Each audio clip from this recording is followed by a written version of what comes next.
De 1928 a 1934, concentrei minhas energias na demonstração da origem social e da estrutura imediata dos processos psicológicos superiores. Os estudos partiam da crença de Vygotsky em que as funções psicológicas superiores do ser humano surgem da interação dos fatores biológicos, que são parte da constituição física do Homo sapiens, com os fatores culturais, que evoluíram através das dezenas de milhares de anos de história humana. Na época da sua morte, meus colegas e eu havíamos desenvolvido duas estratégias complementares para revelar a interação dos fatores biológicos e sociais na estrutura das funções psicológicas superiores. A primeira estratégia consistia em investigar o desenvolvimento dessas funções a partir das funções naturais, biologicamente determinadas, que as precediam. A segunda estratégia era o estudo da dissolução das funções psicológicas superiores, como resultado de algum distúrbio que afetasse o organismo. No período que foi de 1928 a 1934, assim como no final da década de 40, concentrei meu trabalho no primeiro tipo de estratégias, aquelas que enfatizavam as mudanças ao longo do desenvolvimento. De 1936 a 1945, e de meados da década de 50 aos dias de hoje, enfatizei o estudo da dissolução e da restauração das funções psicológicas superiores, nos termos dos mecanismos cerebrais que as controlam. A pesquisa em desenvolvimento se dividia ainda em 3 linhas de trabalho, cada uma das quais enfocava a relação dos fatores culturais e biológicos da cognição humana de maneira diferente. Primeiro, numa tentativa de demonstrar as origens sociais das formas particulares que as funções psicológicas superiores adotam em circunstâncias culturais diferentes, empreendemos um estudo em adultos que haviam sido criados em condições diversas das que prevaleciam nos centros indústrias da Rússia europeia. A seguir, realizamos um estudo longitudinal de gêmeos idênticos e fraternos. Nós, como outros que haviam se ocupado dos papéis relativos da natureza e da criação no desenvolvimento humano, utilizamos as diferenças entre gêmeos idênticos e fraternos, já que os gêmeos idênticos, ou monozigóticos, possuem material genético idêntico, enquanto gêmeos fraternos não. Calculando a diferença no desempenho de gêmeos dos dois tipos, esperávamos separar os fatores culturais dos naturais no desenvolvimento.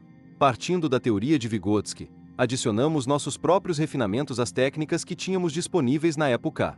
Finalmente, empreendemos um estudo do desenvolvimento comparativo de crianças normais e deficientes de vários tipos.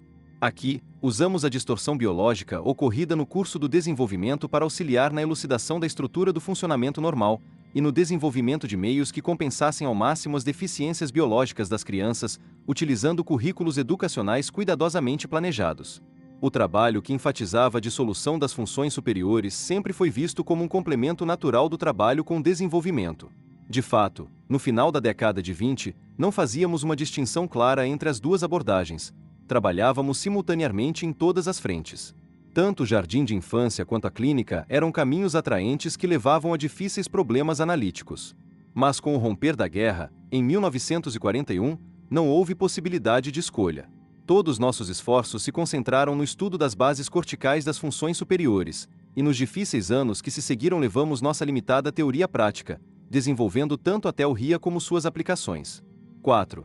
Diferenças culturais de pensamento. Não fomos os primeiros a perceber que uma comparação das atividades intelectuais de diferentes culturas poderia fornecer informações muito importantes acerca do funcionamento do intelecto humano. Por muitas décadas antes que eu encontrasse Vygotsky, já se debatia amplamente se indivíduos criados em culturas diferentes difeririam nas capacidades intelectuais básicas que viriam a desenvolver enquanto adultos. Já no começo do século, Durkheim colocava que os processos básicos da mente não são manifestações da vida interior do espírito, ou simples resultado da evolução natural. A mente se origina na sociedade. As ideias de Durkheim formaram a base de diversos estudos e discussões. Entre os debatedores, destacava-se o psicólogo francês Pierre Janet. Janet propôs que as formas complexas da memória, assim como as ideias complexas do espaço, tempo e número, tinham sua fonte na história concreta de uma sociedade, e não eram, como acreditava a psicologia idealista clássica, categorias intrínsecas da mente. Na década de 20, esse debate se concentrava em duas questões: se os componentes do pensamento, as categorias básicas de descrição da experiência, variavam de cultura para cultura, e se o processamento básico intelectual de informação feito pelo indivíduo humano variava de uma cultura para outra. Lucien Levy-Bruhl, que influenciou muitos psicólogos da época, colocava que o pensamento de povos primitivos e letrados emprega um conjunto diferente de regras e operações daquele empregado pelos povos modernos. Caracterizou o pensamento primitivo como pré-lógico e frouxamente organizado. Dizia-se que os povos primitivos eram indiferentes à contradição lógica, e dominados pela ideia de que forças místicas controlavam os fenômenos naturais. Seus oponentes, como o psicólogo etnógrafo britânico W. H. R. Rivers, propunham que o intelecto das culturas primitivas era idêntico ao das sociedades tecnológicas. Rivers sugeriu que indivíduos vivendo em condições primitivas pensam de acordo com as mesmas leis lógicas empregadas por nós. A diferença básica de pensamento estaria em que eles classificariam os fatos do mundo exterior com base em categorias diferentes das utilizadas por nós. Vários psicólogos da Gestalt também aplicaram suas ideias à questão do pensamento primitivo. Heinz Werner enfatizou as diferenças de pensamento que distinguem o adulto moderno do primitivo. Especulou acerca da similaridade estrutural entre o pensamento de crianças, primitivos e adultos deficientes. Viu o pensamento indiferenciado e sincrético como a característica da atividade cognitiva destes grupos. Outros psicólogos da Gestalt enfatizaram as propriedades da mente comuns a todas as culturas. Promoviam a ideia de que determinados princípios da percepção e do pensamento, como forma fechada ou boa formar, eram categorias universais da mente. Estas propostas, junto com muitas outras, eram de grande interesse para nós. Mas a discussão era conduzida sem o respaldo de quaisquer dados psicológicos apropriados. Os dados usados por Levibro e por seus críticos sociológicos e antropológicos, na verdade, os únicos dados disponíveis para qualquer um naquela época, eram eventos anedóticos colhidos por exploradores e missionários que haviam mantido contato com povos exóticos no decorrer de suas viagens. O trabalho de campo antropológico profissional vivia ainda sua infância, e dessa maneira inexistiam dados apropriados de tipo observacional. Eram disponíveis apenas alguns estudos, levados a termo no início do século por psicólogos treinados, acerca de processos sensoriais. Mas estes não estavam ligados aos tópicos em questão, relativos às funções cognitivas superiores e não elementares. A situação da psicologia teórica não era melhor. A velha divisão da psicologia nos ramos natural, explicativo e fenomenológico, descritivo, havia privado os psicólogos de uma estrutura unificante, dentro da qual fosse possível o estudo dos efeitos da cultura no desenvolvimento do pensamento. A teoria de Vygotsky nos forneceu essa estrutura, mas ainda carecíamos de dados aos quais pudéssemos aplicar nossas ideias. Concebemos a ideia de realizar o primeiro estudo aprofundado das funções intelectuais em indivíduos adultos de uma sociedade não tecnológica, iletrada e tradicional. Além disso, tirando partido das rápidas mudanças culturais que então ocorriam em regiões remotas de nosso país, esperávamos identificar as mudanças no processo de pensamento acarretadas pela mudança social e tecnológica. O início da década de 30 foi uma época muito apropriada para a realização destes experimentos. Na época, muitas de nossas áreas rurais estavam passando por uma rápida mudança, com o advento da coletivização e da mecanização da agricultura.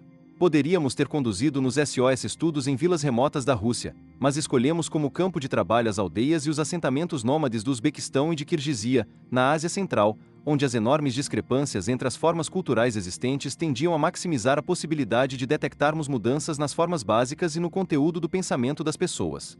Com o apoio de Vygotsky, planejei uma expedição científica a essas regiões.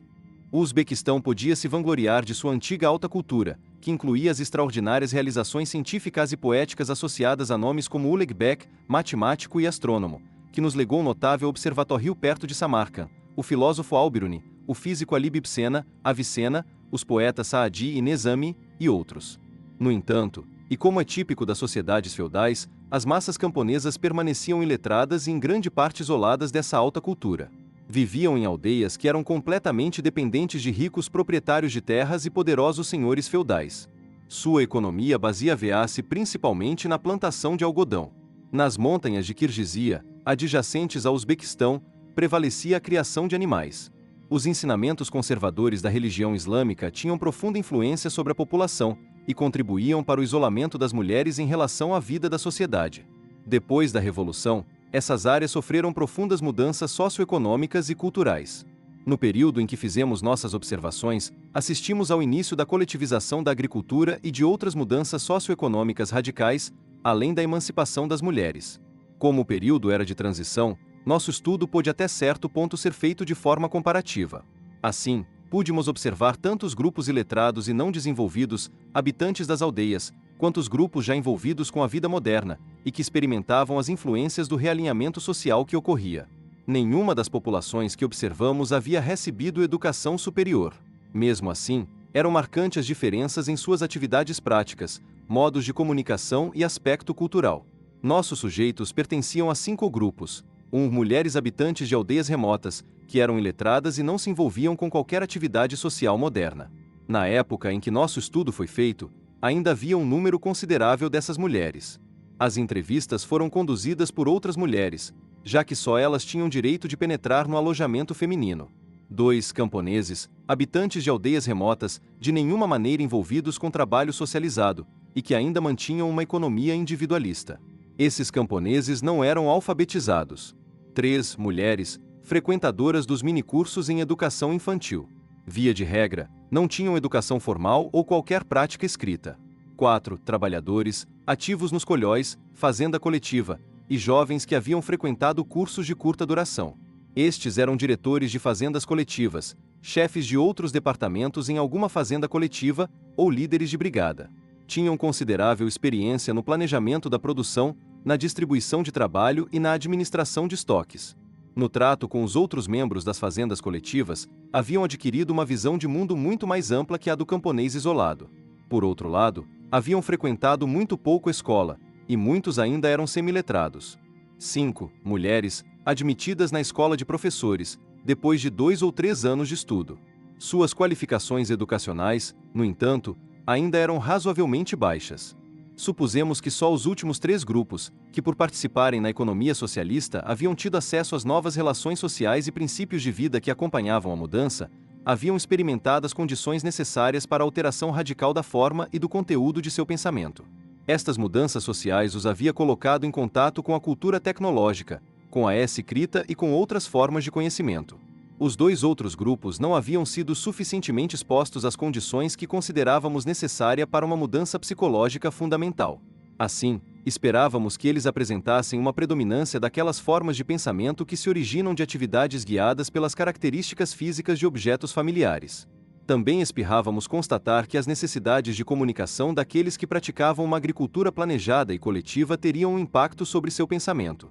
No mais, supusemos que poderíamos observar as mudanças ocasionadas pelo realinhamento social e econômico, através de comparação dos processos mentais desses 2 grupos. Um método adequado de pesquisa teria que incluir algo mais que a simples observação, e os métodos que adaptamos se aproximaram de uma investigação experimental completa. Mas um estudo como esse encontraria, inevitavelmente, uma série de dificuldades. A aplicação de mini-testes psicológicos seria altamente problemática nas condições de campo que esperávamos encontrar. Receávamos que, se nós, estranhos, propuséssemos problemas insólitos, que não se relacionassem às atividades de nossos entrevistadores, estes ficariam desconfiados ou perplexos. A administração de testes isolados, em tais circunstâncias, poderia fornecer dados que não representassem adequadamente as capacidades dos indivíduos. Então, como a maioria daqueles que fazem trabalhos de campo, principiamos por estabelecer um contato amplo com as pessoas que seriam nossos sujeitos. Tentamos estabelecer relações de amizade, de modo que as sessões experimentais parecessem naturais e nunca ameaçadoras. Tomamos um cuidado especial para nunca apresentar o material de teste de maneira ríspida ou despreparada. Via de regra, nossas sessões experimentais começavam com longas conversas, que às vezes eram travadas na atmosfera calma de uma casa de chá, onde os indivíduos passavam a maior parte de seu tempo livre ou nos acampamentos nos campos e pastagens de montanha, em volta do fogo noturno. Essas conversas frequentemente aconteciam em grupo. Mesmo quando apenas uma pessoa era entrevistada, o experimentador formava com outros indivíduos um grupo de 2 ou 3 pessoas, que ouviam atentamente o indivíduo entrevistado, e às vezes colocavam respostas ou comentários às suas palavras. A fala muitas vezes tomava a forma de uma livre troca de opiniões entre os participantes, e um problema em particular poderia ser resolvido simultaneamente por 2 ou 3 sujeitos, cada um colocando uma resposta. Os experimentadores introduziam gradualmente as tarefas preparadas, que se assemelhavam aos enigmas, familiares à população, e assim se integravam como uma extensão natural da conversação. Tendo o sujeito proposto uma solução para o problema, o experimentador conduzia uma conversa clínica, para determinar como o sujeito havia chegado àquela resposta e angariar mais informações sobre seu significado. A resposta de um sujeito levava geralmente a outras questões e algum debate. Para reduzir a confusão na discussão livre que se seguia, e que geralmente era travada em uzbek, o experimentador delegava o registro da sessão a um assistente, que geralmente se sentava próximo ao grupo de sujeitos e cuidava em não atrair excessiva atenção. Toma-vê notas ao longo de toda a sessão. Mais tarde, preparava uma cópia e processava os dados. Cada pequena sessão rendia meio dia desse laborioso procedimento, mas essa era a única prática adequada às condições de campo. Também tentamos manter a naturalidade do conteúdo das tarefas que apresentamos aos sujeitos. Seria tolo de nossa parte apresentar aos sujeitos problemas que eles considerassem inúteis. Assim, não utilizamos testes psicométricos padronizados. Antes, trabalhamos com testes especialmente desenvolvidos nos quais os sujeitos encontravam significado, e que estavam abertos a várias soluções, cada uma das quais indicava um aspecto da atividade cognitiva. Por exemplo, concebemos nossos estudos de categorização de maneira que pudessem ser resolvidos de forma gráfico-funcional, baseada, por exemplo, no aspecto ou no funcionamento das coisas, ou de forma abstrata e categorizada. O sujeito, para resolver um problema dedutivo, poderia tanto apelar ao conhecimento que tinha do mundo quanto, usando os termos da informação que lhes era dada, transcender sua experiência e deduzir a resposta. Também introduzimos em nossas sessões algumas tarefas que envolviam aprendizagem. Oferecendo, de alguma maneira, ajuda aos sujeitos, tentávamos mostrar-lhes como e até que ponto poderiam servir-se de nossa assistência para resolver este ou aquele problema, e continuar resolvendo outros sozinhos. Este procedimento nos permite explorar as maneiras pelas quais os indivíduos incorporam novos modos de solução de problemas a seu repertório de atividades intelectuais. Nossa hipótese básica foi testada por técnicas que avaliavam como as pessoas refletiam cognitivamente sua experiência em diversos níveis de análise. Começamos pelo estudo da codificação linguística de categorias básicas da experiência visual, como a cor e a forma. A seguir, estudamos a classificação e a abstração. Finalmente, voltamos nossa atenção para atividades cognitivas complexas, como a resolução de problemas verbais e a autoanálise. Em cada uma dessas áreas, descobrimos uma mudança na organização da atividade cognitiva dos indivíduos, que ocorria de maneira paralela às mudanças na organização social de suas vidas de trabalho. Uma mudança básica nas categorias da percepção, e que se repetiu em todas as nossas observações, foi encontrada na maneira pela qual sujeitos dos diferentes grupos nomearam e agruparam estímulos geométricos semelhantes aos da figura, que foram numerados para facilitar sua identificação. Mulheres iletradas, habitantes de vilarejos remotos, tipicamente forneceriam a seguinte lista de nomes: 1. Um prato 5. Um espelho 2. Uma tenda 6. Um relógio 3. Um bracelete 7. Um suporte para chaleira 4. Contas à medida que a experiência de nossos sujeitos com aulas de alfabetização e administração de fazendas coletivas ia crescendo, nomes geométricos abstratos iam se tornando predominantes, e as mulheres da escola normal utilizaram esses nomes de forma exclusiva.